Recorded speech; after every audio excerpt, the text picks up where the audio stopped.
Monsieur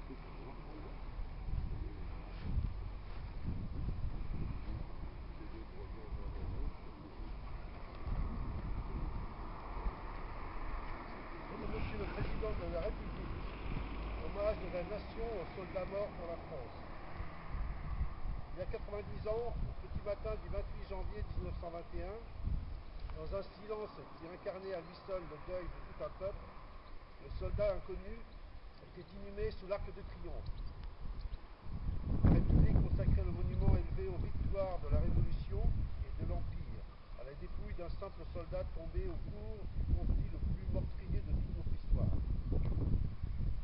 À travers lui, la France rendait donc hommage à tous ceux qui, comme lui, avaient sacrifié leur vie sur tous les champs de bataille de la Grande Guerre. Chaque jour, depuis, le ravivage de la flamme du souvenir est là pour perpétuer cet hommage et rappeler l'immensité, aujourd'hui presque inconcevable, du sacrifice. Au fil du temps, les morts de la Seconde Guerre mondiale, d'Indochine, de l'Afrique du Nord, furent à leur tour honorés sous l'Arc de Triomphe. Et le 11 novembre est resté une journée consacrée au seul souvenir de soldats tombés au cours de la guerre de 14-18. La disparition du dernier combattant du premier conflit mondial, le 12 mars 2008, et la perspective des manifestations qui commémoreront dans 2 ans le centenaire de la Grande Guerre impliquaient de faire évoluer la portée symbolique de la journée nationale du 11 novembre.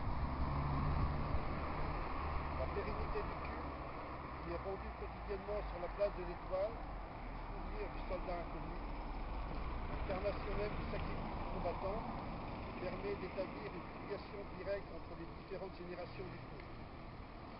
C'est le même sang, celui d'un même peuple, qui a été à chaque fois versé pour la France et ses valeurs. Que nos soldats soient nés sur le sol de notre pays ou aux confins de nos anciennes colonies, ils sont les enfants d'une même France, les soldats d'une même République à laquelle ils ont fait le don ultime, ce don sur lequel personne ne peut jamais revenir, celui de leur vie. Ces vies ont été données pour que la France demeure et pour que la République perdure. Quel que soit le lieu, quel que soit le moment de notre histoire, ce don est sacré et il mérite le même hommage, la même reconnaissance, la même ferveur. La mort au service de la France ne fait pas de différence. Le chant d'honneur est de toutes les guerres et de tous les conflits qui ont impliqué notre pays. C'est pour cette raison que désormais, chaque 11 novembre, tous ceux qui ont donné leur vie pour la France, que ce soit pour la défense de la patrie ou lors des opérations extérieures auxquelles notre pays participe, seront également associés à cet hommage solennel de la nation. Aujourd'hui, en ce début du XXIe siècle, nos troupes sont engagées en Afrique, au Proche-Orient, en Afghanistan, et des soldats continuent à tomber sous le drapeau français pour que notre drapeau, lui, jamais ne tombe. Il est juste et légitime que ces soldats rejoignent désormais dans la commémoration ceux qui les ont précédés dans le sacrifice au cours du XXe siècle, au service de notre destin et de nos valeurs, pour que vive la République et que vive la France. Nicolas Sarkozy.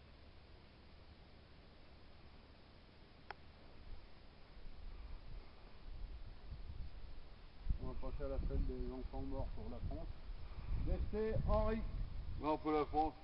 Vienne Paul. Mort pour la France. Calvé Joseph. Mort pour la France.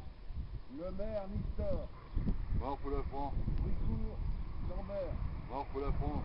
Le 12 Marcel. Mort pour la France. Limitier Robert. Mort pour la France.